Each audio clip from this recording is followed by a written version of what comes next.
Ahem. Hello, good evening. This is Halcyon here, and welcome to tonight's live stream. First of all, I want to wish everyone a happy Chinese New Year. 大家新年快乐，新的一年希望大家身体健康，恭喜发财。So, hello everyone. Today is the Chinese New Year day. So, wish everyone happy Chinese New Year. And yep, today's live stream is going to be quite a special one because I'm not going to be the one playing the piano here, but I'm going to be talking about Animenz UNRAVEL, the famous Unravel arrangement. Now, okay, we see more people joining now. Hello, hello the chat. Hello Sinon, Reese, Glory, Sobris, Mandarin, Muhammad, Lee, Kao Jiao, Yi, I don't know how to read that. Hello, it's Greek, and also Dars. Welcome to the live stream. Hello, how are you today? I'm fine actually. So, yeah, glad you asked. I was discharged from the hospital yesterday, and today I'm feeling very reinvigorated and energetic. So, yep, nice to see you guys again. It's been the last 2 weeks in the hospital has been really tough, and yep, it's glad to be back. I'm glad to be back, and happy Lunar New Year to you all. And yep, thanks for joining the live stream as always. Now today again, this is a special live stream where I'm going to walk you through my point of view of Animenz arrangement, and hopefully if you're also learning how to play this piece, I'll be able to give you some tips, and maybe it'll help you out when you're trying to learn this piece. Now, some background about Unravel. Okay, so currently Unravel by Animenz is the most famous anime piano arrangement here on YouTube. As of today, it has over 76 million views. Like 76 million views. That's like insane, you know?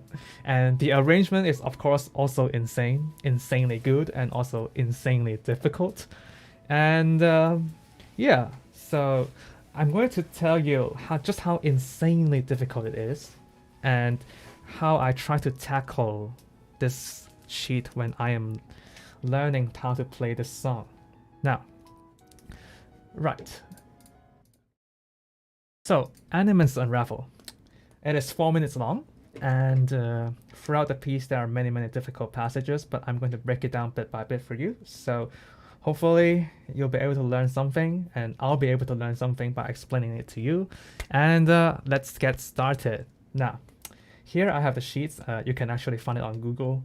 Now, I've separated it into 17 pages, and we can go over it bit by bit. Now, this part is the first part of the piece, the introduction. Now, let's listen to Animenz play it and to see how it sounds like. Here we go.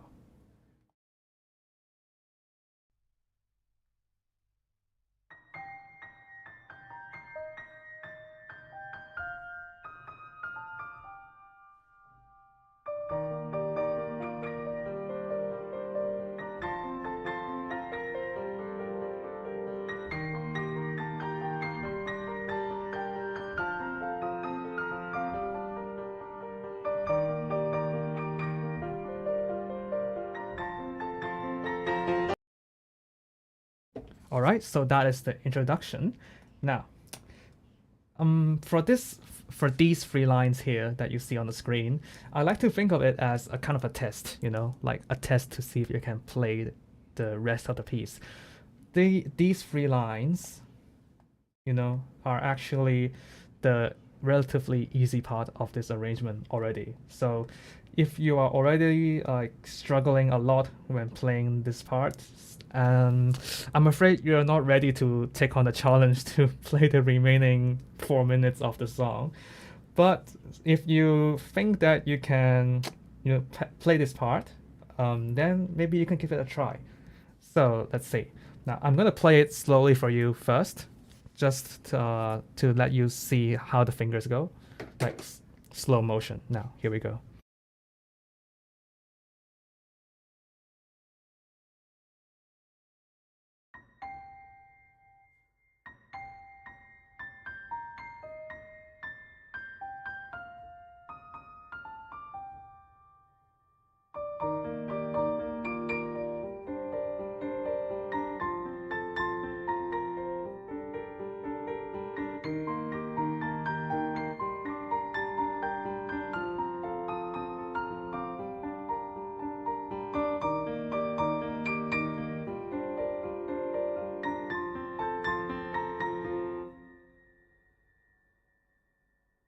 Right.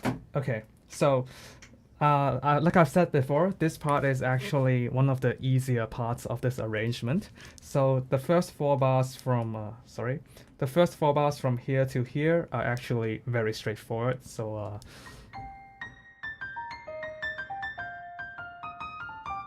that's quite straightforward. And then now we go to here. Now, the next four bars. So one thing to note is that the small notes here are played by the right hand. So for the highlighted part, it goes like.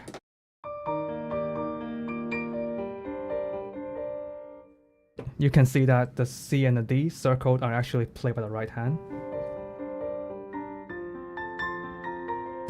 Similarly here, it's also played by the right hand, the A and the B flat. And then for the next four bars, now here comes the first slightly difficult part, which is from here to here. Now, one thing to note about this part is that you have to bring out the main melody at the top. So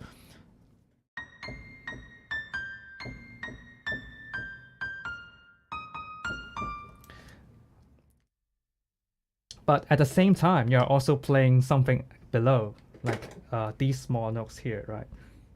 So you have to pay special attention to bring out the main melody above.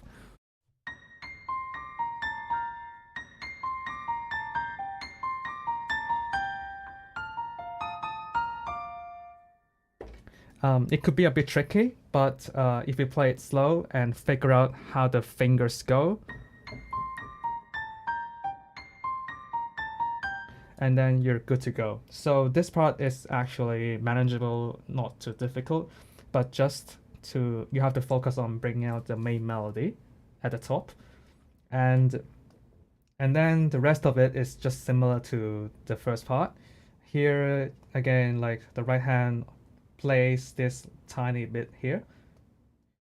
And yep, so that's the introduction.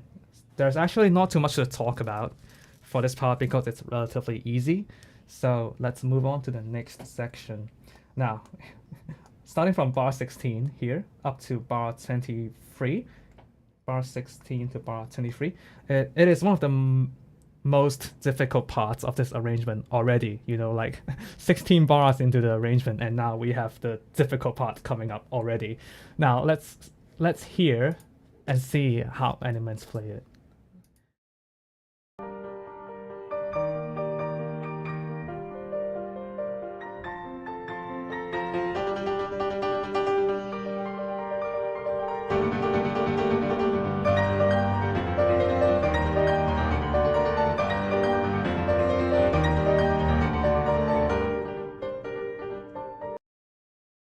Right. Okay, so that is the difficult part, the first difficult part of this arrangement. Now, woof, like, like even when you're watching Animenz play it, it seems so magical. The jumps, the fast hands, the fast fingers. It's just amazing. So I'm gonna break it down how it's played. So I'm going to play it in slow motion this time to let you know how the fingers go, like this.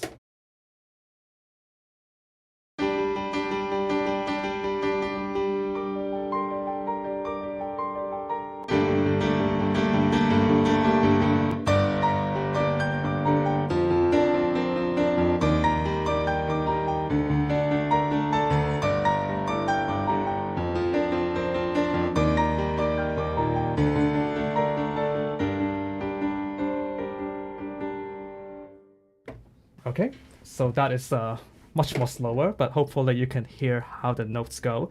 So let's start with the first three bars here, the first line at the top.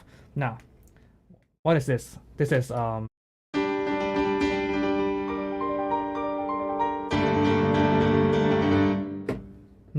okay.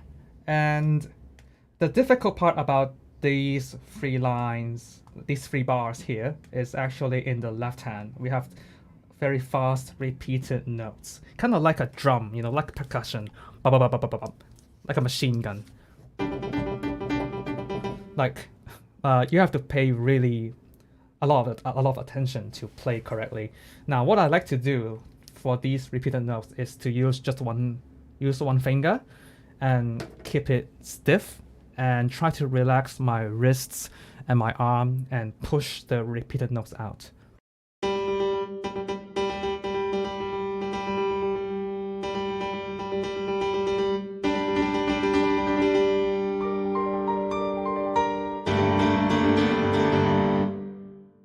Damn, I need more practice, but that's kind of the gist. So if you're just starting to learn this piece, for this part, I suggest start slow first. Get the rhythm correctly and build up the speed little by little.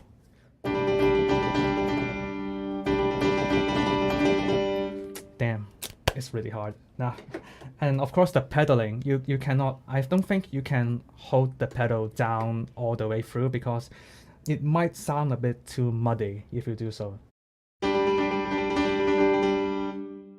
And another alternative, instead of using just one finger to play the repeated notes, you can use alternating fingering, like 3-2, 3-2, 4-3, 4-3, or 2-1, 2-1.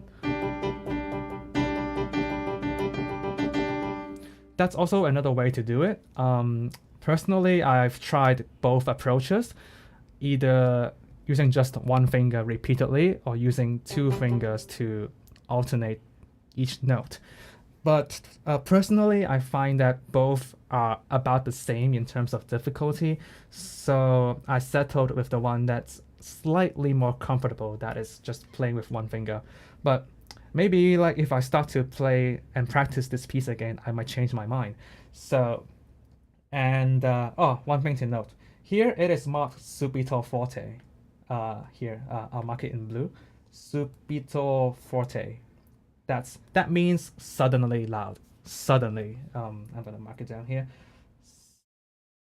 Suddenly. Right. It means suddenly. So so for the section before, some of you may think you may want to like do a crescendo here to like, you know, like this.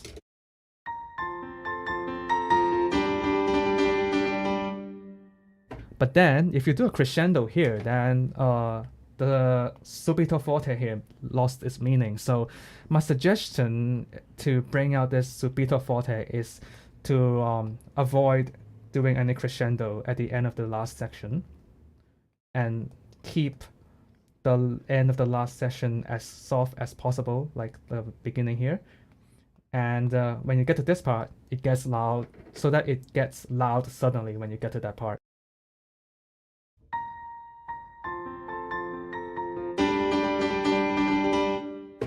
So that is my personal preference. So, right. For the next section, section A3 here, from bar 19 up to bar 23. Now, this part is one of the most difficult parts of this arrangement. Why? Because you have these, you have these extremely difficult octave jumps in the right hand. These, like, even after like hours, maybe 50 hours of practice, you might only be able to hit the correct notes maybe 80% of the time. It is so difficult to hit. Now, but personally, I think that if you use 1-5 here and 1-4 here, it helps a bit. But then for the next two jumps, from D to G, you have 1-5 here, and you are also forced to use 1-5 here because you have an arpeggio going down, 1-5, 5-3-2-1 like that. So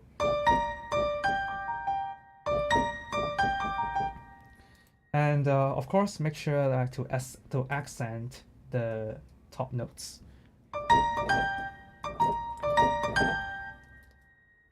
Now, just practicing the octave jumps here, it's going to take quite a long time. Okay, it is not easy. It is not easy. It's very very difficult. Like even for Animenz, when he plays this song live, like in last week's anniversary live stream, when he played Unravel, he didn't play the octave jumps here.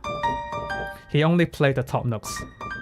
That shows you, like, even Animenz is scared of playing this jump. So, and to make things worse, you don't have one jump. You have one jump here, one more here, and also here. You have four octave jumps. Like, there are... if you get the first time correct, then you're lucky. Second time correct again, then you're even more luckier.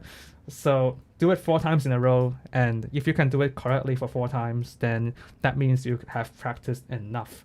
So that is my take on the octave jumps. There's no shortcut around it. You just have to practice to make sure that the muscle memory is correct. And yeah, so that's the first thing to note about this section. The second thing I want to talk about is actually the left hand syncopation here. So what do I mean by syncopation? So it is like this part.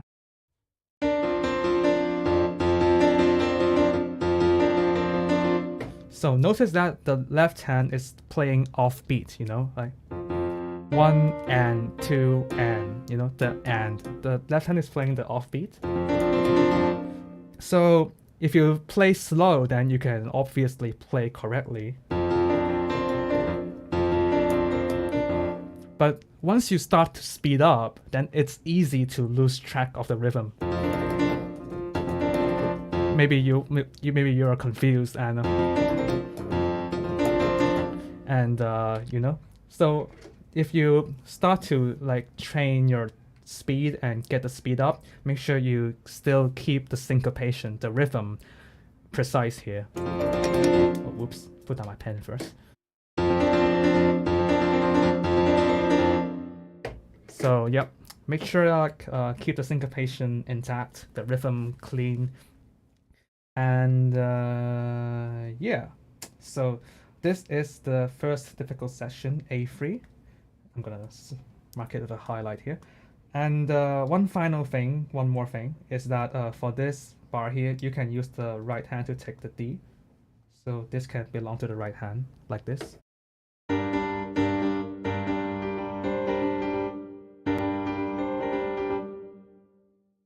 Which I think is gonna be easier for in terms of the fingering. Now, right. So that's it for this section. Let's move on. Okay. Now, right, here comes the part B. Now, let's listen to Animenz play it.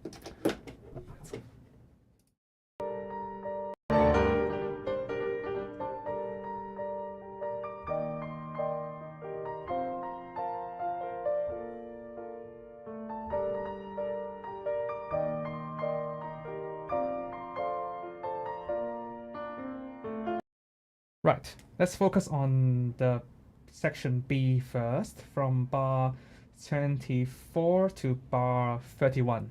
Okay, here. Now, this part, fortunately, is much more easier than the previous monstrously difficult section here. This part is much more easier. So you can give your hands a rest, you know, take a deep breath and just relax for a little bit for these 8 bars. Now, what do you do in these 8 bars? Now, notice that you have the main melody up top again.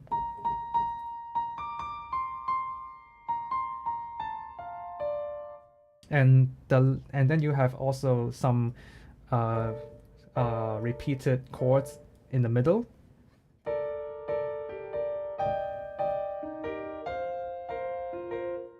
Which I will circle in blue here. Now, the trick to playing this part is actually figuring out which hand plays which notes, you know? Because some of the chords here are actually quite tricky. Now, what I mean by that, so I'm going to give you I'm going to give you an example. Now, let's focus on the first two bars. Now, for the first chord here, the right hand plays A, B flat, D, and B flat. Now it sounds like this. But it is actually a very difficult chord to reach if you have a smaller hand like mine. So if you use the thumb to play the A, B flat, D, and then you can't reach the B flat here, you know? You can't reach it here. Like, it's impossible. So what I do is I use the left hand to help out. Now, for the left hand, I play the A also. So the left hand plays up to the A. So now I can play the entire chord comfortably, like this.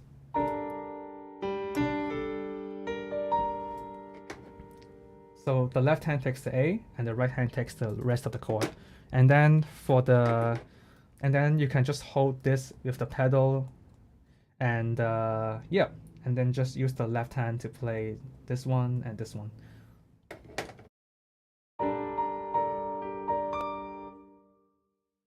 So that's what I mean by figuring out which hand plays which notes. Now the second bar is also similar, but this time the left hand cannot help out. What do I mean by that? Now take a look at this chord now. For this chord, like the right hand plays, again, it is a small, it is a very difficult chord to reach. Once you play with the first three fingers, and then you just can't reach the D with the pinky, you know? You can't reach the pinky with the fifth finger anymore. So you might say, oh, let the left hand do the work, but the left hand this time plays like all the way down here. Now, the left hand cannot possibly help you play the bottom note here. So my trick is to use the thumb to play both the D and the E flat. So right here, I try to push the thumb into the corner of the black key and play the D at the same time. So it is like kind of like cheating, you know, playing two notes at the same time here with the black and the white keys.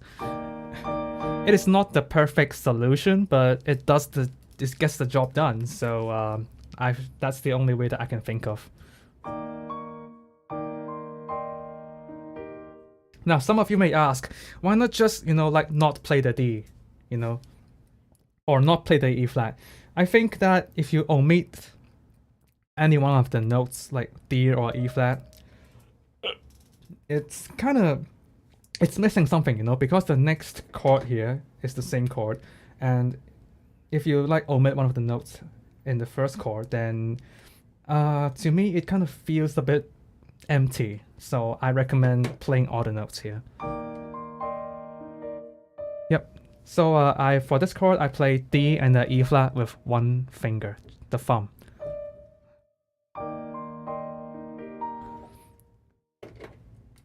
So that's the trick, and what I mean by figuring out how to play the notes by each hand.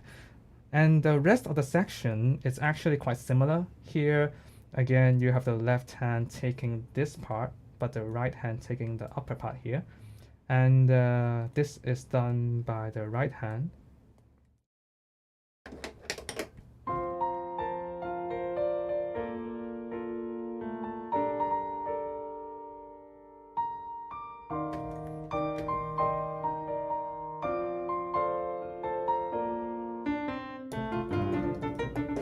Okay, so for this one and this one is actually the same as the one here, so I'm not gonna repeat them. And for this chord, the left hand plays A and C, like that. For me, anyway. It's only personal preference. I'm gonna say that again. So, yep. So that's it for this section. Just figuring out how the fingers go and assign the notes to each hand. Now, next section, section C, from bar 32 to bar 35, which is from here to here. Okay, now what's difficult about this part? Now, one thing to note is that there are three things that I can say about this part, okay? Three things. Now, let's focus on the first bar. Okay, wait, before that, let's hear Animenz play it first.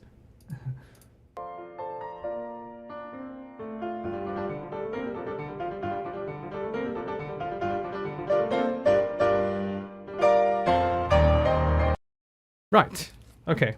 Now, this part, there are three things that I can talk about. Now, the first thing is the left hand. Now, just by looking at it, you can tell that the left hand is doing the heavy work. There are so many things going on in the left hand.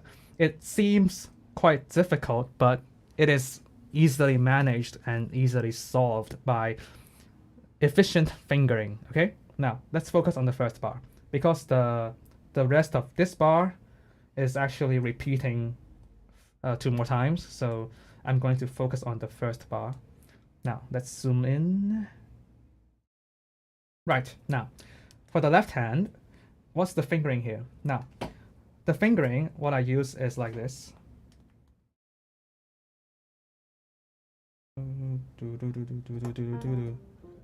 Wait. Oops, that's wrong. 4 1 4 2 1 3. Yep, like that.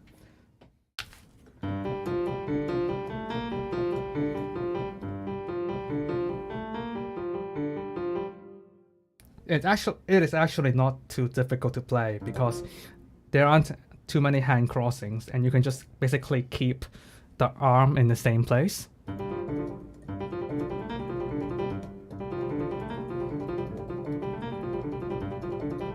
And with enough practice, you can just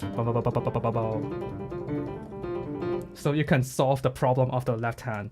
Once you get once you have enough practice of the left hand, then the next 2 bars is actually exactly the same. So, yep, this blue part here repeats 2 more times. Now, the second thing that I want to talk about is the pedaling. Now, why is pedaling important here? Now, I'm gonna let you listen to two different versions. Now, for the first version, I'm going to hold down the pedal all the way from here up to the end. Okay? Now, listen to what it sounds like. It sounds like a complete mess. Okay? It sounds like a bunch of garbled mess. You can't hear the notes clearly. It's all jumbled together. So it is not the correct solution to this bar. Now, what is the correct solution here? Now, my suggestion for the pedaling is actually just hold until the end of the first beat here. Now, what does it sound like?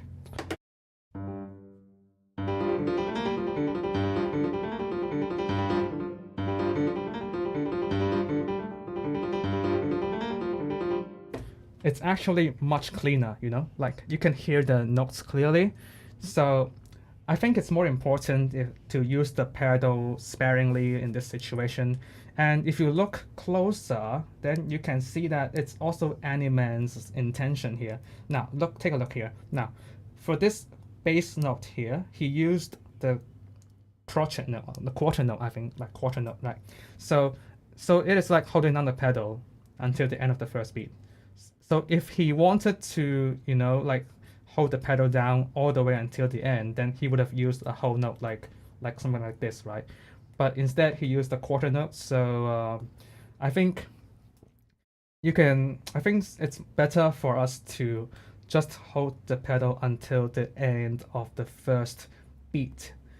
And then, at the same time, by holding the pedal only until the end of the first beat and keeping the rest of it dry, then the right hand also sounds much more better and clearer, clear. Right, now, the third thing that I want to talk about, besides the fingering the pedal, is the right hand here. Now, for the right hand here, you are playing a chord, but the melody is actually in the middle here. So for the top four notes here, you have to keep it soft, and here you have to accent the melody, right? Melody, something like that. Yep. So make sure that make sure to control the dynamics. So instead of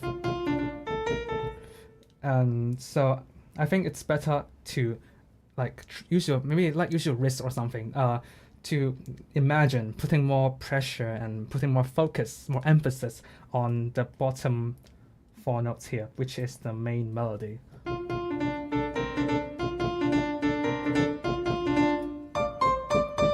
Right. Okay. So that's the 3 points that I want to cover. And the next two bars here and here are basically just a repeat of this bar, so there's nothing special. And then we go into the chorus. Blum bum bum bum. Right here, I think it's better here if we have. Actually, I think you know, like make sure these two chords have the you know, like the drop, the you know, the force, because like going into the next section is the chorus, you know, and we want to build it up. So here like you want to like imagine yourself doing a crescendo leading up to the big drop in the chorus. Now for this chord, you don't have to tie it all the way, because if your hands are not large enough, just hold it down to the pedal. Okay, just pedal it and release it here and pedal again. And right, let's go on to the chorus, next section. Zoom out, scroll down. Right, okay. Now, chorus. This is bar 36 to bar 33, which is the first half of the chorus. Let's hear how Animenz plays it. Okay.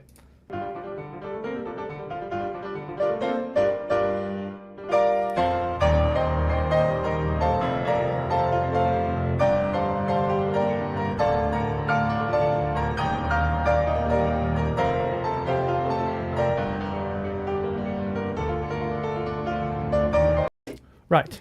Now, so that is the chorus. Now, what is the most difficult part about this section here? Now, to me, the right hand is actually quite manageable because it is just chords.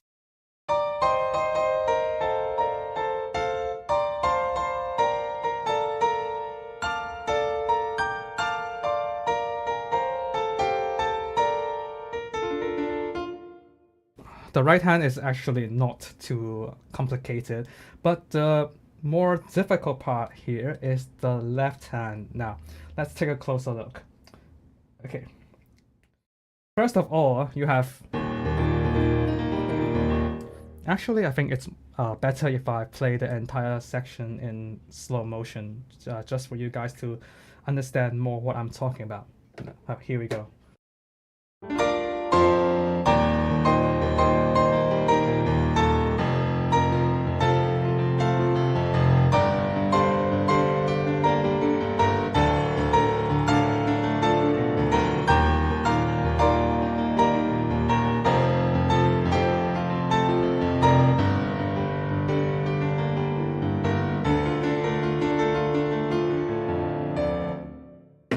Right, something like that. So the difficult part is in the left hand. Okay, so let's zoom in and take a look what it is. Now, first of all, you have the bass here, and then this part here. Wow. Okay, so for the first part, the jump, it is not too difficult. It is manageable, right? With practice. With enough practice and muscle memory, then you can get it done. But then for the arpeggio here, the 2-octave arpeggio, like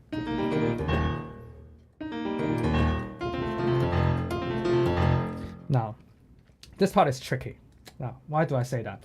Now, to play arpeggios at very fast speeds is very difficult because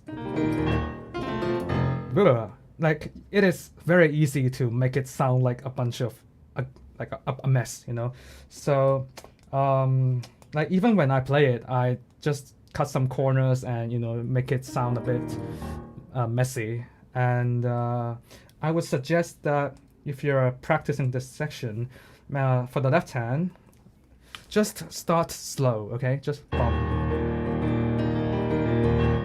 start slow. Maybe practice 50 times, and then once you're more comfortable with it, you can build the speed up little by little, and then like finally you may be playing this like in the normal tempo.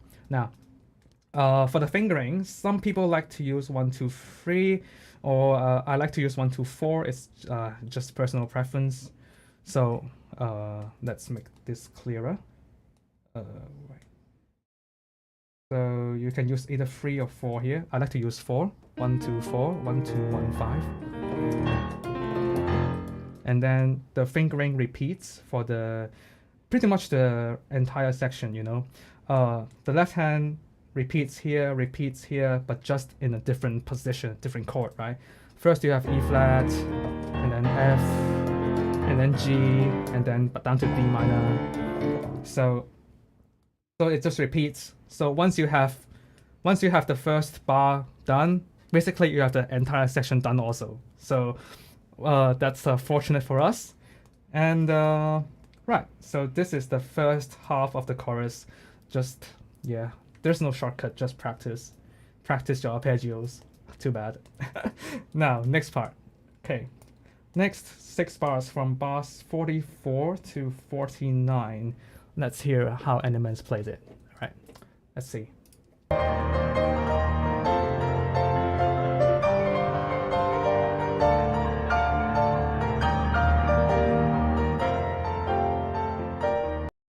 All right, okay, so this is the 6 bars. Now I'm going to play it slowly to demonstrate the 6 bars.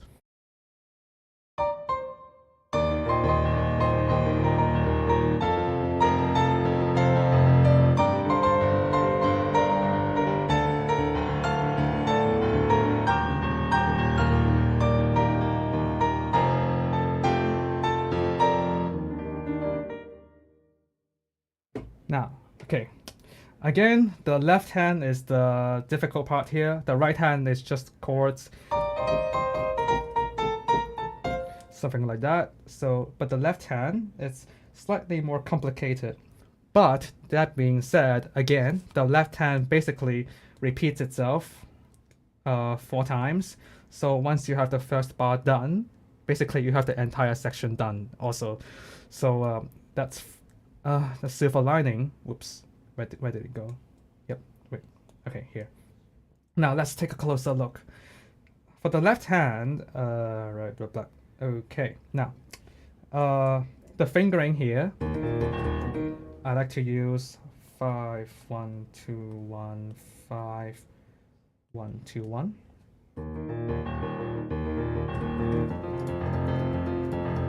And then just repeat. Now, so the difficult part about this arpeggio is the, you know, you have to cross octaves. You have to cross 2 octaves in a very short amount of time. And also, you have to pay attention to the accent here, you know, the accents notated here. Now, because we are using the 5th finger to play the bottom notes here, now the 5th finger, unfortunately, is often the weakest finger of our hands. So you might need to apply more pressure, more force through your wrists, maybe to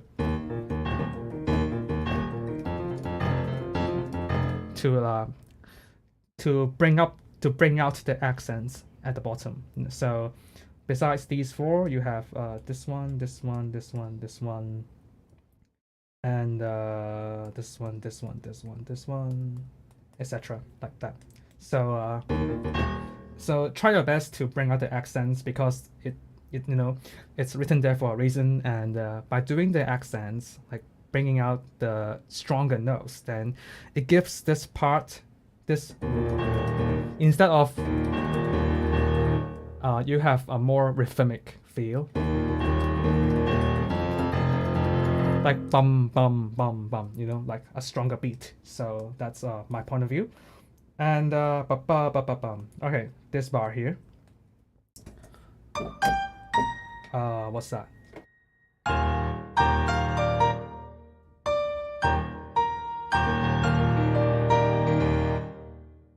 Now for this bar, it's quite tricky. The left hand here, it's very very tricky to play. I couldn't figure out a good solution for it, so what I do is 5-1-5 and then do a little jump here and go 5-2-1 4-2-1 2 4-1-5 like that. So something like that.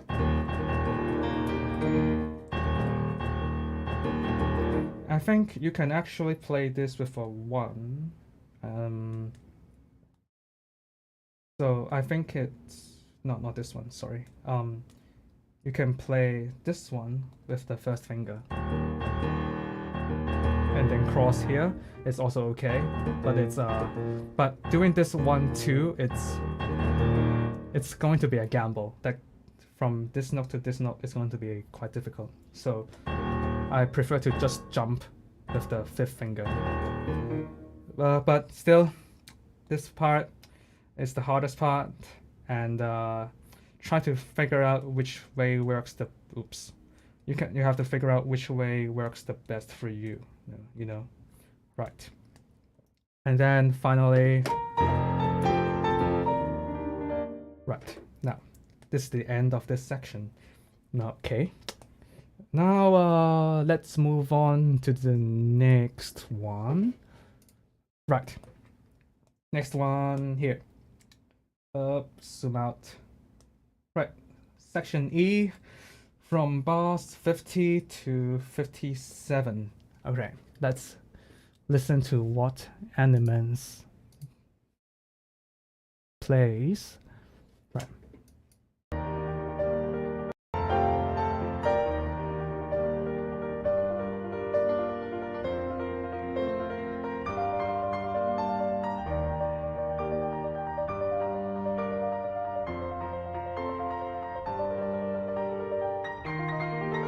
Right, now this section fortunately is an easy section, so there aren't too many like runs and arpeggios and scales flying all over the place.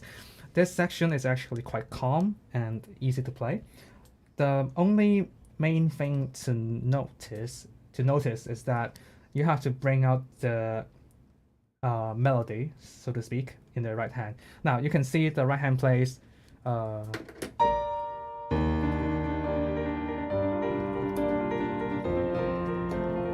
now, for the right hand, like you have to bring out the bum ba ba ba ba ba, the rhythm here.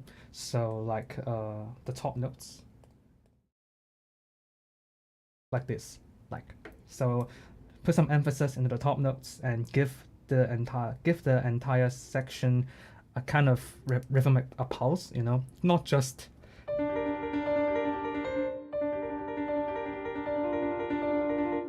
Like, but just kind of like do a little subtle accent, you know. That makes it sound a bit better, in my opinion. And so.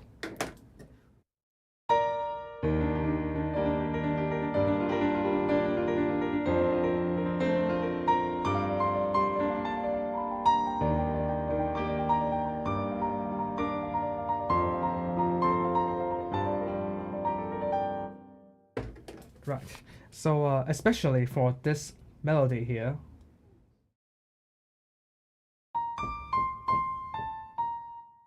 this is especially more emphasized, you know, compared to the rest of the section. You know, bring out the voice here, and the rest is just the same. There isn't a lot to talk about. Just bring out the rhythm, and that's it. And the one final thing to note for this section is the fingering here. So here you can use 5, 4, 3, 2, 1, which does the job perfectly. And yep, that's it.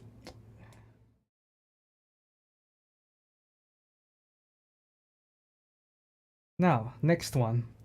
This section is slightly difficult. I would say slightly difficult, okay? Okay, let's see here how Animenz played it.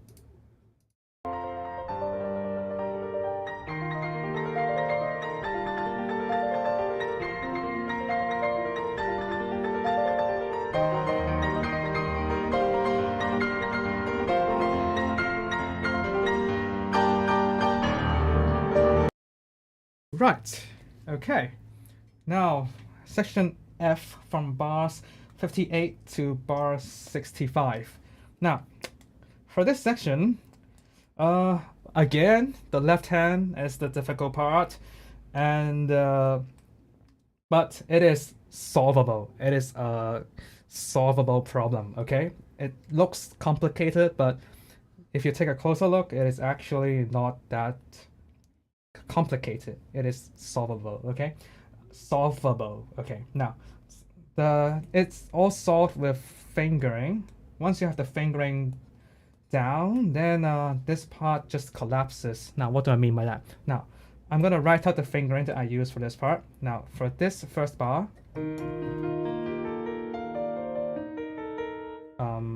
5, 1, 2, 1, and then 4, 1, 4, 3, 1, 2, like that. And then the next one is actually quite similar. This is actually the same, but then here I use 4, 2, 3, 2. And then this part, right, the first half is the same, but I use 3, 2 here.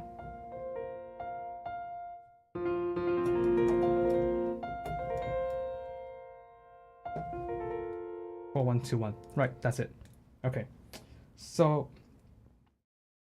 for the first part here, from bar 58 to 61, from here to here, the left hand, just figure out the fingering that works for you, and then practice.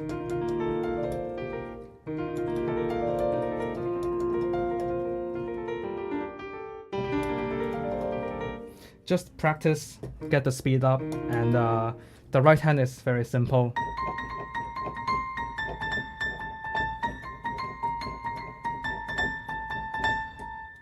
This is actually here, okay. Now, so yep, get the left hand done, and then it's okay. Now for the next part here, it is actually very similar to the part that we've seen before in the chorus, which is this part here. The left hand is actually quite similar. It's also something like that, but this time it is, you have a chord in the middle here. So basically use the same fingering as the left hand in the chorus. For 5, 5, 1, and then 2, 4, 1, and then 5, 1, 2, 4, 1, and then just practice, and it repeats itself. So 1, 2, 3, and then yeah. So that's how you do this left hand.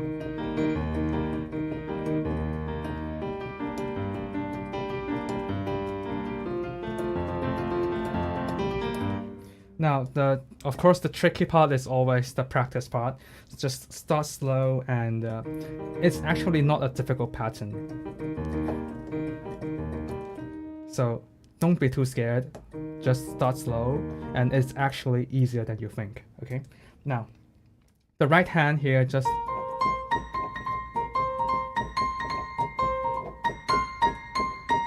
Well, you like for the jumps from one octave to another.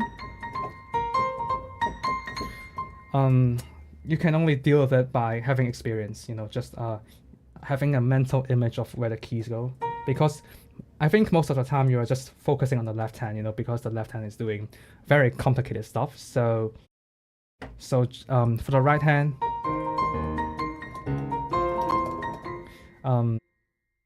it helps to have, it helps with practice that you have a mental image of where the keys go.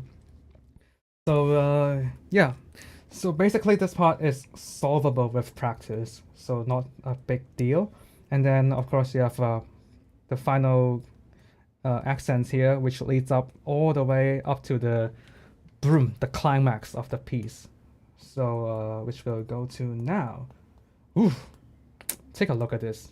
It looks like a roller coaster, going up and down, up and down, up and down, like a roller coaster.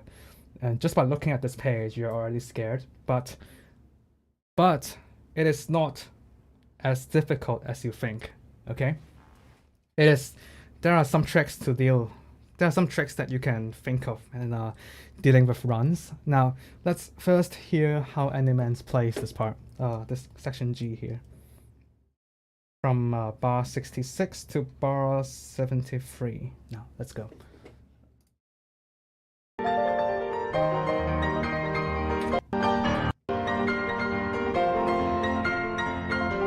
Here we go.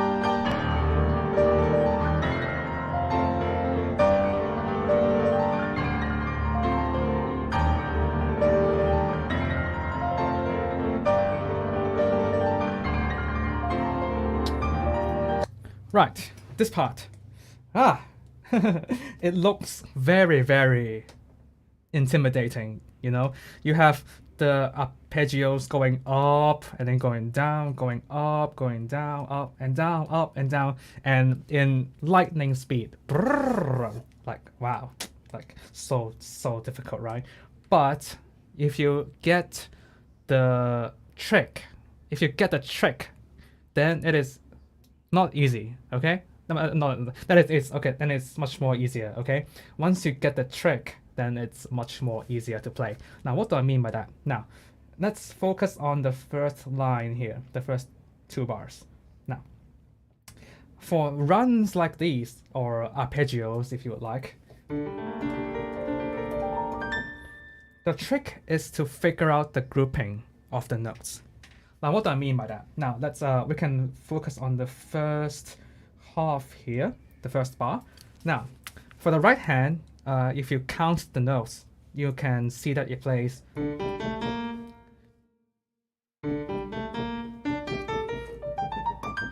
It basically repeats the same four notes throughout the entire run, okay? It goes from D, G, A, B flat. Okay? Now, so once you have the first four notes down, and then it repeats, and then a little turn here, and repeat again and again. Now, so you can use the same fingering all the way up, like this, You can just use the same fingering all the way up. The tricky part is to practice how you do the turn, how to keep the arpeggio smooth. Don't laugh at me, Fonzie, okay? Now, okay, the trick is to learn the pattern. In this case, 1, 2, 3, 4, 1, 2, 3, 4, and a turn here. 1, 2, 3, 4, 1, 2, 3, 4, 1, 2, 3, 4. Okay, and then same with all arpeggios, you have to practice to get the arpeggio smooth and legato. Okay, so for the fingering here, so what I like to do is I like to circle them out. 1, 2, 3, 4, 1, 2, 3, 4, and then actually a turn here. 1, 2, 3, 4. 1, 2, 3, 4. 1, 2, 3, 4. Like this. And then for the fingering, just this time we can use 1, 2, 3, 4. 1, 2, 3, 4. And then 1, 2, 3, 4 again. Going up, repeat. For this D here, we just use the 5 and then 1, 2, 3, 4. 1, 2, 3, 4. 1, 2, 3. That's it.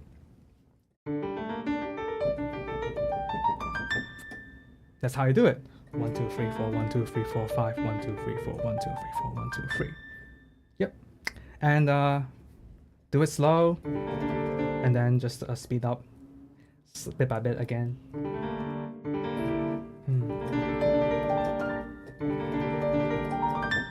And there you go.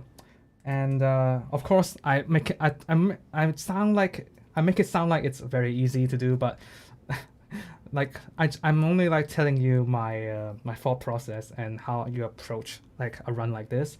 The actual practice, of course, takes tons of time, but hopefully this like gives you some idea of how I look at like runs like these, you know. And of course, at the same time, don't forget the left hand has to stay in tempo. Don't like you know, you focus on the right hand too much and then the left hand just mess up, you know. At the same time, practice with your left hand as well. Okay, so once you get the idea of grouping the notes together, now we can do the next part as another example. Now here, similarly, just first like figure out the notes.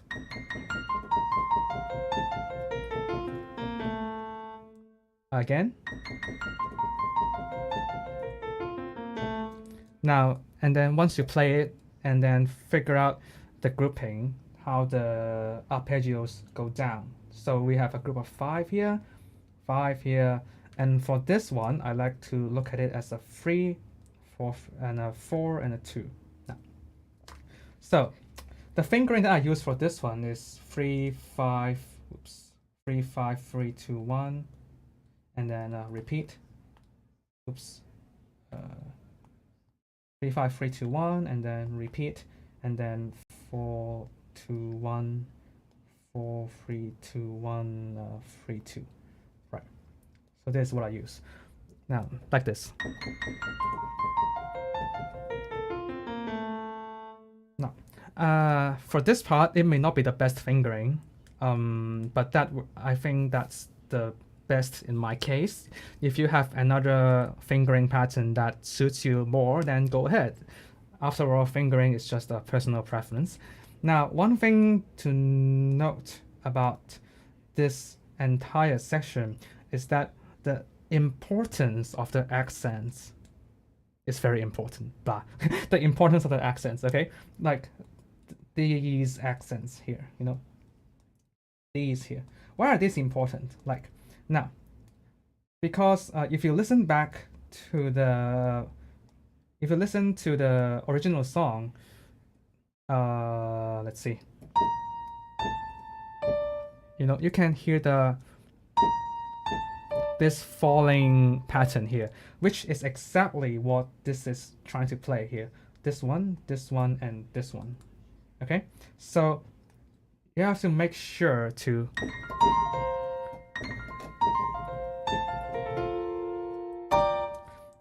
accent these notes to bring out the melody. So you can listen to Animenz play it again, okay? So listen. Can you hear it? And here we go again. Like that. So the oops, where did it go? Okay, the accents are very, very, very, very important, especially more important when you're playing like runs like these. You tend to forget about like the rhythm, and you tend to forget about everything. You just focus on getting the notes right. But make sure, like, besides playing the notes, you have an idea of what you want it to sound like, okay? So you don't just you don't want to just play the notes correctly. You have to have a mental image of what you want it to sound like. Okay, so so here I want it to sound like. So the accents are important. One more thing to note is that you may notice here that I actually use the third finger in 2 consecutive notes, like here. Okay. So why do I do that? Some people like to use 4, 4, 5, 4, 2, 1, but for me, I think it's easier to do the accents because I think it's very important. To do the accents with the third finger, it's easier than 4, 5, 4, right? It's much stronger with the third finger. So I use the third finger personally, and here I literally just take a jump, a small jump with my hand. I use the third finger repeatedly, and by doing that, I think that actually helps to bring out the accent more because I take a break here, and that helps to bring out the next note. So that's my personal preference.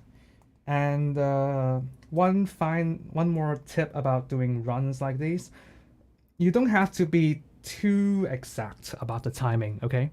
You don't have to be too precise about the timing. Like for example, what I mean by that. So like for example, for this run here, going down, like you don't have to like time it perfectly that this has to be exactly 1/5 of a beat. Like it is.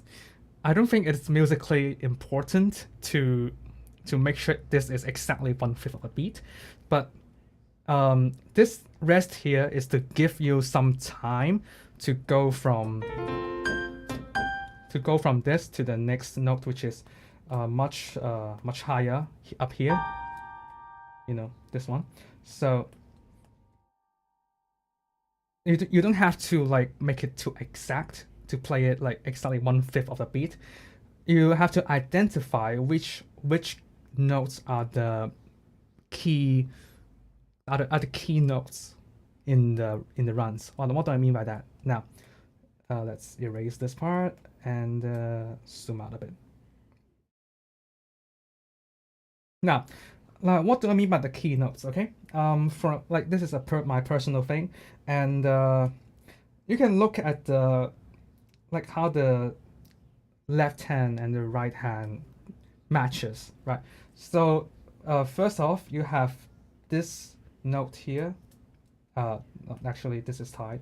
So we have the bass here, the downbeat, and then bum 1, 2, 3, 1, like 1, 2, 3, 1, 2, 3, bum bum bum bum bum bum. Right. So this is a strong note, and this is slightly stronger. So this should tie with the D here. Now, if you play the D offbeat, then it sounds a bit strange because this is kind of like on the beat, right? This is the point on the beat. So for these notes here and these notes here, and for these like notes in the middle, I think it's relatively not that important to play them exactly in time. But for the key notes like this D here, this one, like for the key notes, they have to be exactly on time. So for example, for the accents, they are very important. So make sure that this is on the first beat, on the second beat, on the third beat, similar. So like that. So even though you're doing runs, like these you have some leeway, some freedom with the notes in between. But for these key notes, I think it's better to play them exactly like on time. So you have to know when to take the freedom to, like when to have the freedom to maybe like mess with the rhythm timing a bit, but sometimes you have to keep it in tempo. Now, what's more to say? Now, I guess I could also say that for this chord here, you can take the G and the A with the thumb like this, and let's see. I think that's it. Basically, the bottom two lines is a repeat of the top two lines. So just for the sake of learning, I'm going to write out the fingering for the second line as well. So this this part is exactly the same as the one above, so I'm not going to repeat that. And this one is also exactly this. It's also very similar to the above, but here I have two different groupings. I have four. Oops. I have 4, 3, 2, 1, 4, 3, 2, 1, 2.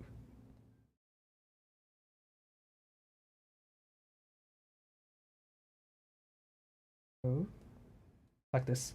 Okay.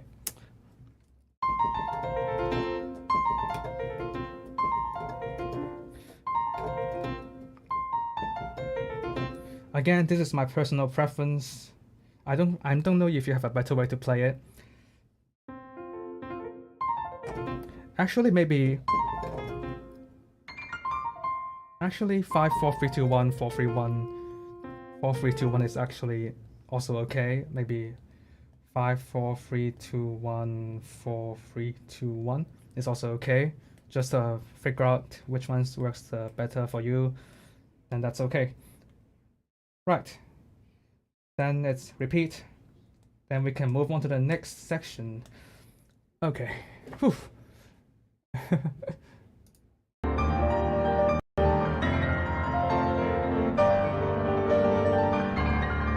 Here we go.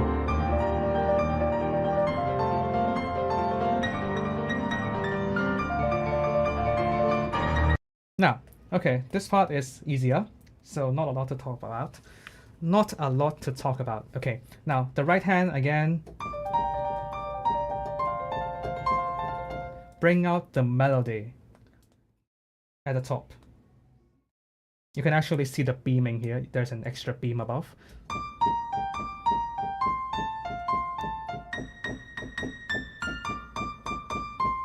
Just bring out the melody while you're playing the auxiliary notes at the bottom.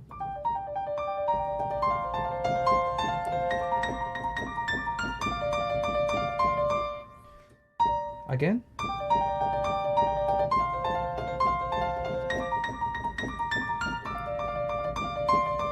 So that's it for the right hand. It's actually quite straightforward. For the left hand, it's also quite straightforward. It is basically arpeggios, figure out the fingering, and then you're good to go. It's actually not that difficult to play.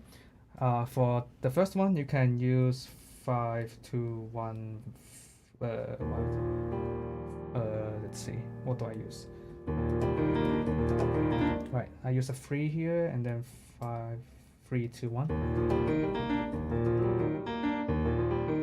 Like this. This is a repeat. And next one, I use 5, 2, 1, 3, 5, 3, 2, 1, and then this is a repeat.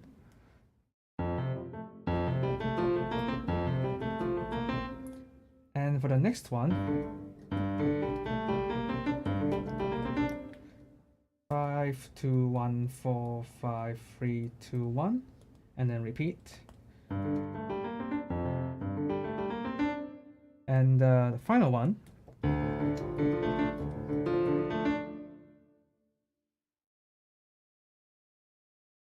five, 2, 1, 3, 5, 3, 2, 1, and then repeat. Now, so that's it.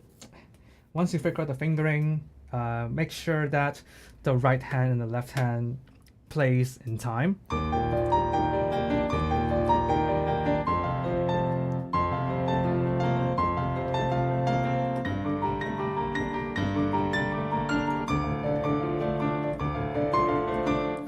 So yep, make sure they play in time, and then that'll be good to go.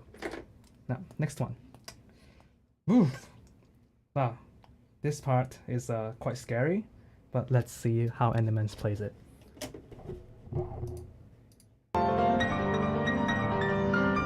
Here we go.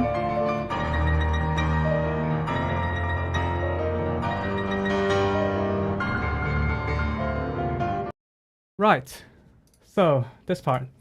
Okay. What can I say about this part here? Okay.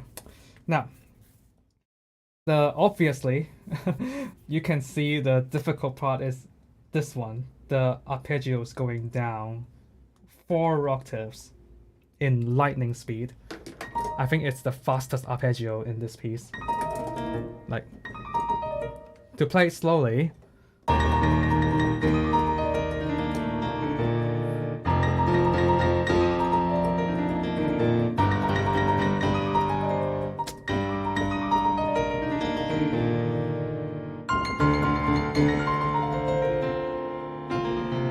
Like that.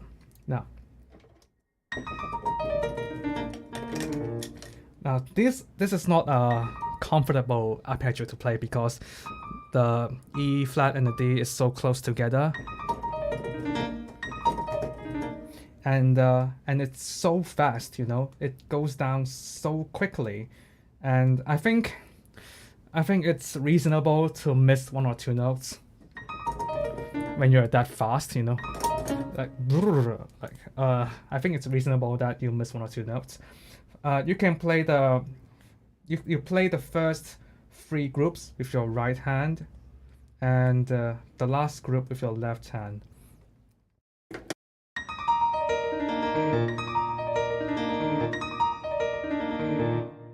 So like that. Yep, it's gone again. It's so fast, and also with the pedaling as well. So it's actually like very, very difficult to hear all the notes. So I think my personal opinion is that we can take some artistic liberties and try to try your best to play the arpeggio, but don't worry too much that you're not playing all the notes exactly at the right time, okay? I think the most important thing is to keep in tempo. Like I told you that you can take some liberties and, you know, just maybe miss 1 or 2 notes accidentally. I think that's fine, but you have to make sure that it is in tempo. So 1 2 3 4, 1 2 3 4, 1 2 3 4, like that. So even though you're going down very quickly, like going down very, very fast, you have to make sure that it is not just fast without any structure, right? So make sure that it is 1 2 3 4, 1 2 3 4, 1 2 3 4, 1 2 3 4. Not that, I mean, sorry. I mean, like imagine that there are like quarter notes here, and make sure that this lines up with this one. You know, make sure that these are actually on time, because otherwise it sounds like you're like rushing or dragging. Okay, so I think while you can miss out 1 or 2 notes, or maybe like the timing could be a little bit not precise, the leading notes of each arpeggio should, I think, be on time. Now, because I think that if you mess up these notes, if these notes are not on time, then it kind of feels like your tempo, it's a bit, you know, not stable. Okay, so yep, I think better to be on time for these notes. And yeah, so this section is basically that. Now we can move on to the next one. Bars 82 to bars 90. Right, there we go. Let's listen to Animenz play it.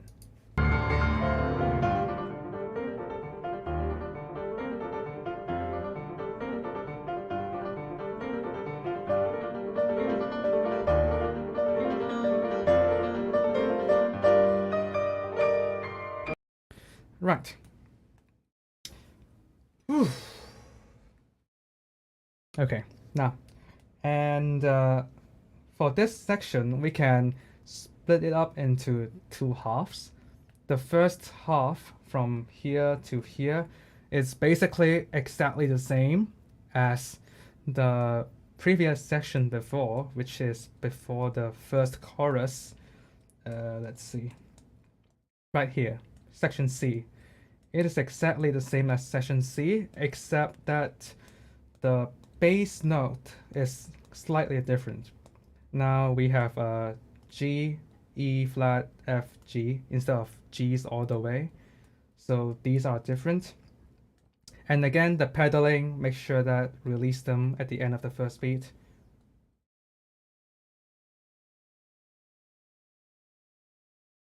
Like that. And I think that's okay. Now before, let's focus more on the next 3 bars from here to here. Now, these 4 bars are again one of the most difficult parts of this arrangement. Now, why do I say that? Well, let's take a look at where the main melody is, okay? The main melody is actually sandwiched in the middle. Now, here,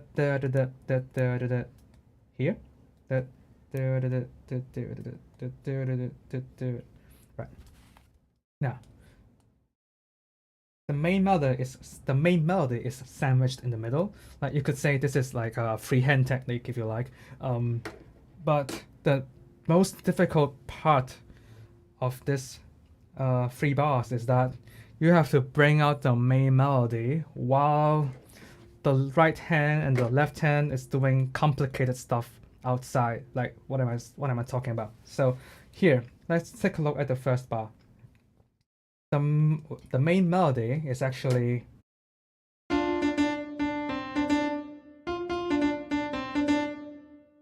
this one, right?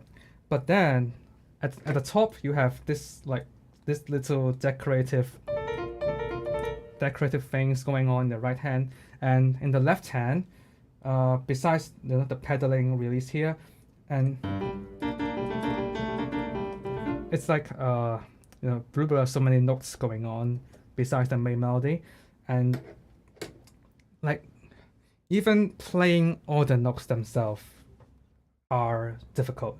Okay, so my advice is, if you are just starting to learn this section, forget about the voicing. Okay, forget about bringing out the main melody first. Forget about it. Just throw it aside.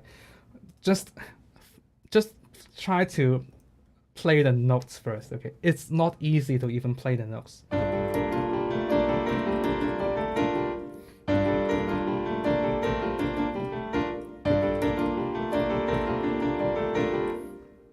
Right, once you get the notes down, once you get the notes correct and you can play at a decent tempo, then you can start to focus on bringing out the melody.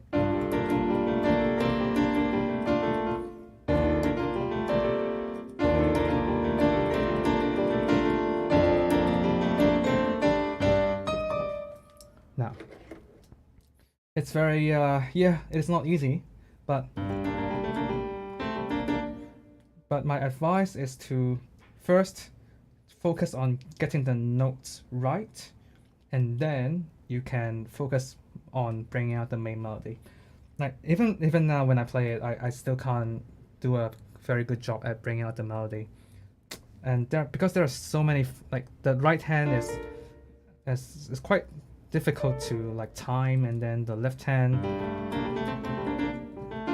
you have like jumps here, and then so no, not easy at all. But hopefully once you have the notes memorized and the muscle memory is strong enough, then you can forget about playing the correct notes and focus more on the melody. Okay, now, and then the next part is the chorus again. Okay, I think, okay, before we go to that part, the fingering here, I think it's quite straightforward. I'm going to show it on stream.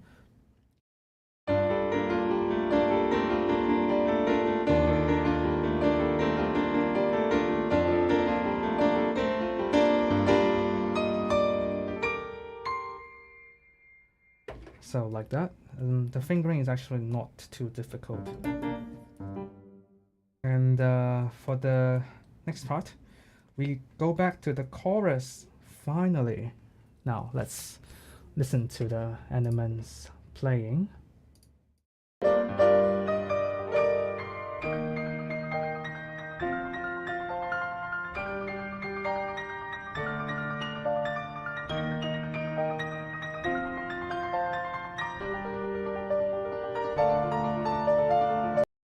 Right, now for this part, it looks quite similar to the things that we have seen before. Again, the right hand has the main melody,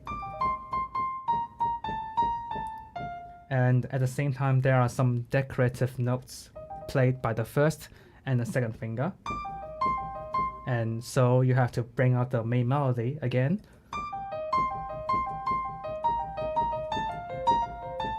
And now we have arrived at something new actually. Now let's take a closer look here. For the first bar, it is actually quite straightforward, but now for the second bar, we see the repeated notes for the first time in this arrangement. Now it's going to happen more often later. Now the repeated notes are a nightmare when we are playing this fast, because it's very difficult to play repeated notes on the piano. Like, there's only, like, you can only go so fast playing one note repeatedly. And here, luckily, we can use alternative fingering to solve the problem. Now, what do I mean by that? Now, we can use 1 2 1 1 2 1 to play the repeated C's here. So like, you can use 4 and 2.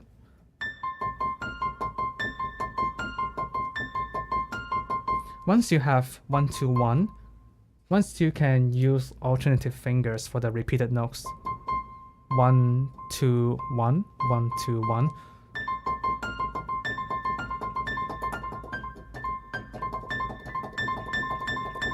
Then it's much more easier. Okay, so repeated notes, use alternative fingering, then problem solved. Now, and the repeated notes actually come up again here, here, here, here, and also here. So basically use the 1 2 1 fingering all the way through, and then you can solve the problem. And for the final two bars, the left hand looks a bit complicated, but for me, I like to take this and then do a jump, and then play 2 1 5 2 1 5, and etc. And also here, I also use 2 1 5,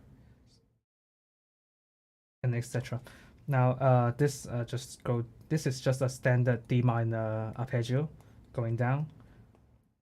So yep, not a lot to talk about for this section, except that we see the repeated notes for the first time. Now, so if we play the section slowly, it will sound like this.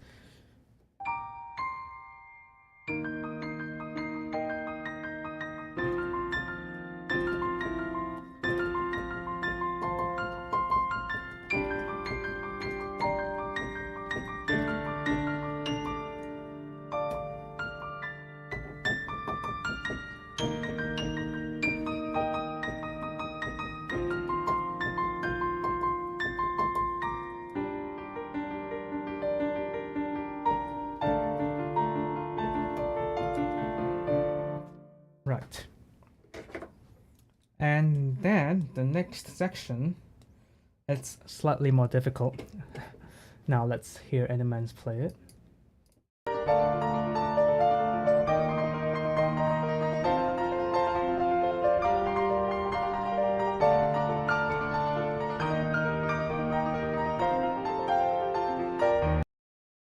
Right. Now, for this section, you see there are even more repeated notes in the left hand now. Now, this is much more difficult than the previous one. Now, let's take a closer look. And how do you play this left hand?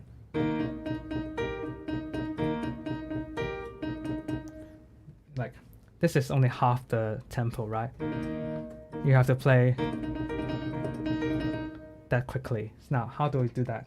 Now, for me, I like to use 1-4-4 and then 4-1-1 to play the repeated notes. Some people like to use maybe like 1-1-3-4 and then 4-3-1. It's just a personal thing, and everyone has a different take when playing repeated notes. So find a way that suits you best. I like to use 1-4-4 like this.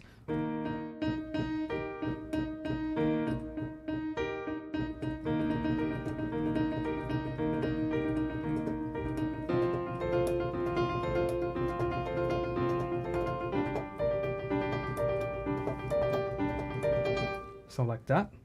And the right hand is fortunately quite simple, so we can focus our minds on the left hand repeated notes. And by the time you play one set of repeated notes, 2 sets, 3, 4, 5, 6, 7, 8, 9, 10, your hands are pretty much quite tired already. But then you still have a long way to go. So stamina is also very important for this piece. Besides playing the notes correctly, training your stamina is also very important, like playing Wind to Wind, you know? Like stamina is also very important. And yeah, so basically repeated notes, find the fingering that you feel is the best for you, and then practice. That's it. And yep, next section.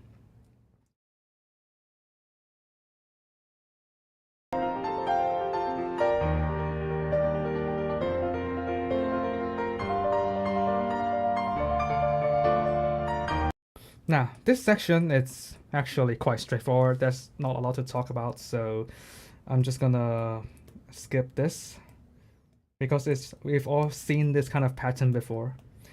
And so the next section.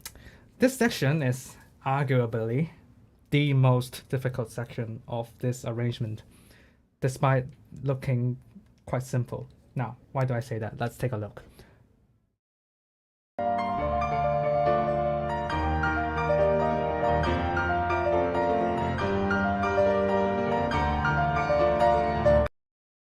Right, that's how Animenz plays it. Now I'm going to play it one time, but in slow motion, okay?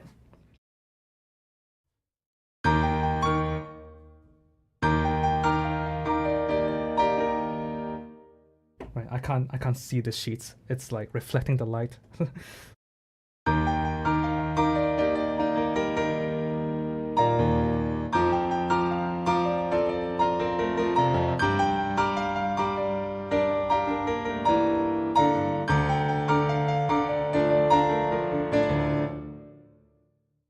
Right, now, and what makes this section so difficult? Now, first of all, let's take a closer look because the remaining of the section is very similar. Now, right away, you notice it's actually grouped like this. So, dum, dum, dum, dum, right? But then, besides the main chords, you have the repeated notes again in the right hand. But this time, they are much more difficult to manage. Now, why is that? Now, I mentioned before that playing repeated notes is much more easier when you can use alternative fingers, like 1, 2, 1, 1, 2, 1, 1, 2, 1, like that. But here, it's quite difficult to use alternative fingering here because the first thing, you have to play this chord, which most people will use 2, 3, 5, unless you have like gorilla hands. Most people will use 2, 3, 5 here to play 2, 3, 5 to play the first note. And then once you use 2, 3, 5, and then you use the thumb to play the next note, and then like you can use a 2 to hit the next one, but then what do you do with the chord after that? If you use the 2 to hit the second G, and then the next chord, it's also 2 3 5, right? For most people, unless you have larger hands, you can play this with a 3 4 5. And other than that, so using a 2 here, it's actually not that feasible, and you're forced to use a 1. So you have to hit this note twice with the thumb, for most people, like myself included. And you can imagine, like, if you are playing at the normal tempo, this is going to be very, very, very difficult to do. Because especially with the thumb, you have to lift it up and put it back down, right? So it takes a lot of energy, and it's very easy to get like muscle spasms, like hurt your muscles if you do it like too much. So my point of view is that this set here like might be the most challenging part of this arrangement actually. And for the next 2 sets of repeated notes, like starting here and here, you can actually use 1 2 1, which helps a bit. But again, it's still like so fast, and yeah, so it does not really help a lot. And to make things worse, you have to repeat this for 2 more bars. 1 2 3 4, 1 2 3 4. By the time you go from here to here, your hands are already like destroyed. You know, like you played all the way up until this point, bar 108, and then you still have to play these repeated notes, and your hands are like destroyed already, you know, by the time you get to this part. So definitely this section is much more difficult than it looks, in my opinion. And I struggled a lot when playing this. Like, I think I could only get this right 1 out of 100 times, because it is just so tiring to play at this point. Now, one more set here. God damn it. 1 2 3. Now, right. So this section mainly repeated notes with the thumb, which makes it extra difficult. And good luck with that. That's all I can say. And we can move on. Right. The next part. Blah blah blah blah. Let's see. Next part. The famous left hand jumps. Here we go.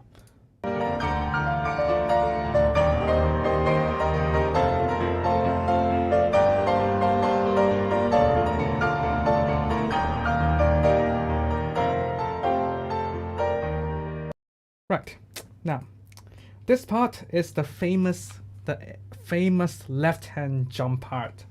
Now, first of all, the right hand is simple. I'm just gonna skip it. Now, for the left hand, now, these are the left-hand jumps that everyone seems to be excited about. Like this one, right?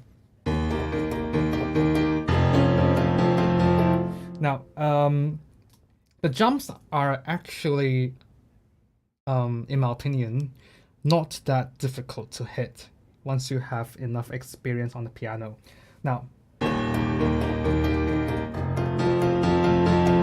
and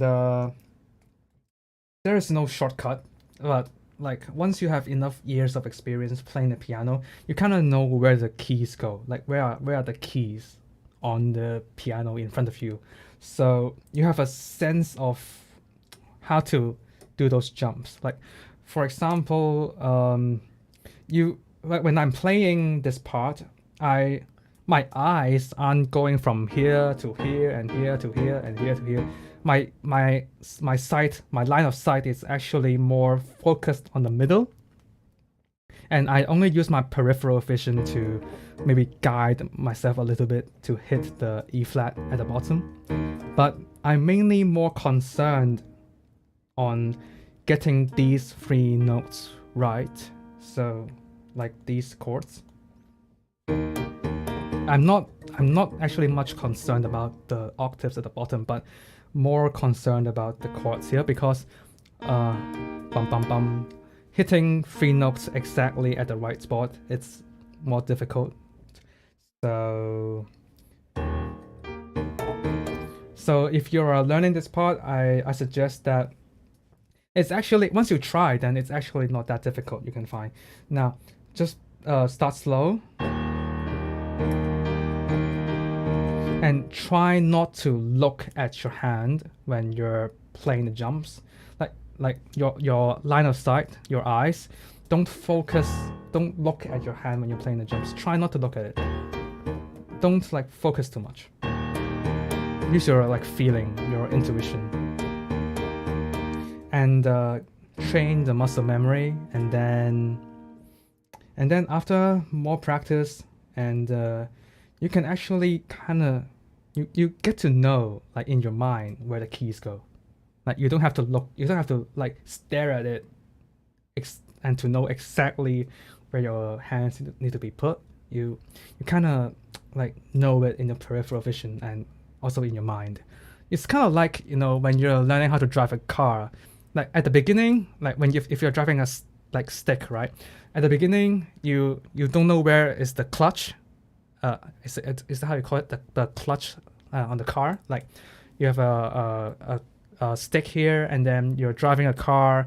And at the beginning, if you're just starting to learn how to drive, you may have to like look at where the stick is and put your hand on it and drive, right? But then like after a while, a few more lessons, and then you can just kind of feel like you know that stick is like around here. So that's how I like to think about it. Like once you get used to it, you kind of know where things are, like without having to look at it on purpose. So that is my take on it. So for the jumps, practice, and then you kind of know like by feeling where the things are. Now, so that's my tip. And besides that, there's actually not a lot to say about this part except the jumps. So let's move on to finally the last page. Finally, we are at the end. Now, let's hear Animenz play it.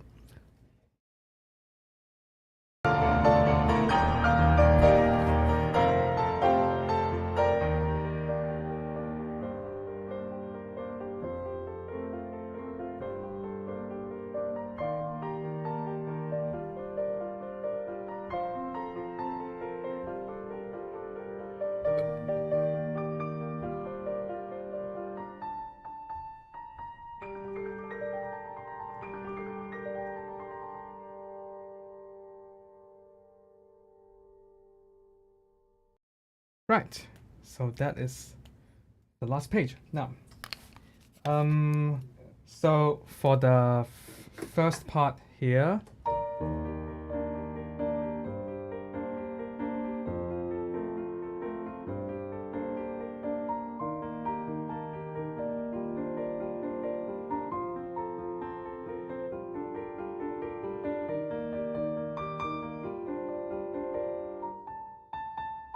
it's actually quite straightforward. If you have survived up to this point, then I'm sure you can deal with this. You can deal with these three lines by yourself. It's like if you can play all the way up to this point, then these three lines are just a piece of cake. You know, just I'm not gonna talk about it. Now, for the last line, the only thing that I can talk about is the run here. So for me, I like to play this part with the right hand. So like this.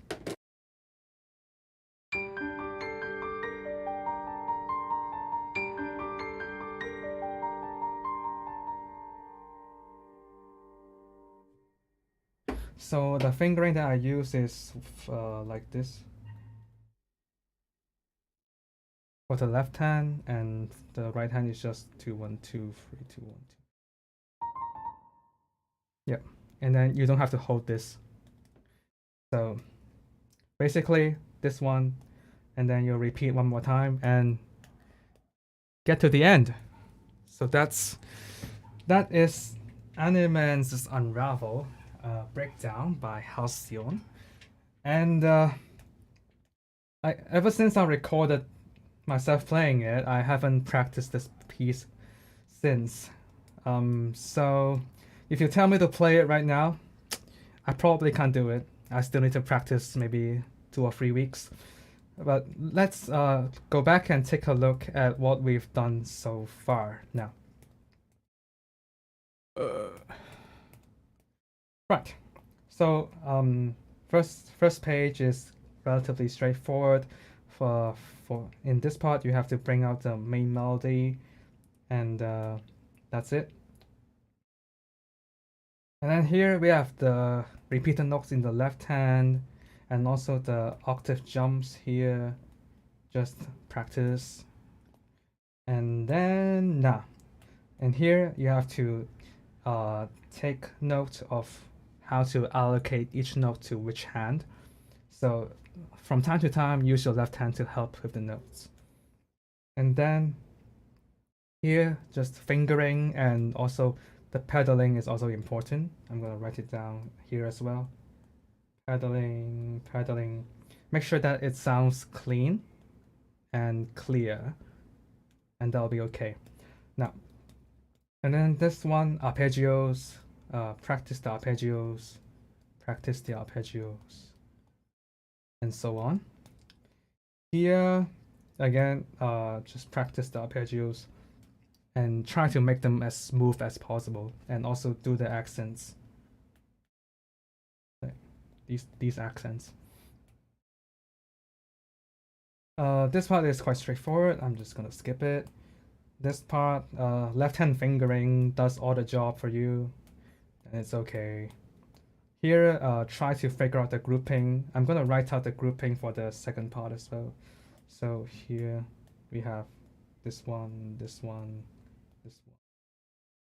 Sorry, this one, like this, and then this go back down. And then, yep, this part is basically training the right hand runs, and also making sure to do the accents. Bring out the accents. They mean a lot. And this part is simple. Just left hand does the job. This part, make sure that to keep the key notes in time. You can take some liberties with the notes in the middle. You may miss 1 or 2. It's okay. Nobody's gonna blame you too badly for that. And here, mainly the difficult part is the second half. So get the notes right first, and then you can focus more on bringing out the melody. And here we have the repeated notes the first time. Just use alternative fingering, and that's done. And here also repeated notes. I used 144, 411, but you can use another set of fingering if you like. It's all personal preference. This is simple. Now, this is one of the hardest part. So repeated notes with the thumbs. It's when you're practicing this part, don't over practice and hurt your muscles. Okay, just take it easy. Don't try to like strain your muscles too badly. And then here we have the left hand jumps. Boom, boom, boom. But practice and muscle memory does the job. And finally, the end. That's it. So that is a breakdown of Animenz UNRAVEL. Now, oh, okay. I haven't read the chat for a long time, so sorry about that, because I was just focusing on explaining the sheets to you. Thank you, Job Games, for your super chat donation. And also thank you, Cater, for your donation. Thank you, Benjamin, again. Hello. And also Jesse, again. Thank you for coming, and thank you for donating. Now,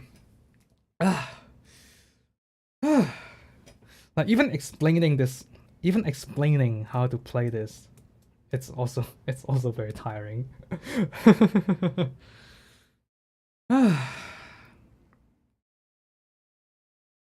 Okay, somebody asked how big are my hands, so I can reach a knife. So that's how big my hands are. And somebody asked, Derek, is it Derek? Yep, Derek also asked, will you upload the stream? Yes, I will keep this stream online, so you can go back and rewatch it as many times as you want.